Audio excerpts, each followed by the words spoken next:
সম্মানিত সভাপতি, যার হাত ধরে আমি রাজনীতি শিখেছি, মুরাদ ভাই যখন ঢাকা জেলা যুবদলের সংগ্রাম সাধারণ সম্পাদক ছিল, আমি ওই কমিটির সদস্য ছিলাম।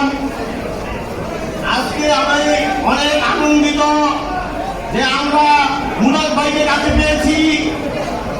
আমার ভাই আজকে অনুষ্ঠানের সম্মানিত সভাপতি, প্রধান বক্তা হিসেবে উপস্থিত আছেন আবুল হাসেম ব্যাপারী, আমার আরেক রাজনৈতিক গুরু, যিনি আজকে এই অনুষ্ঠানের সঞ্চালনে আছেন, যার নাম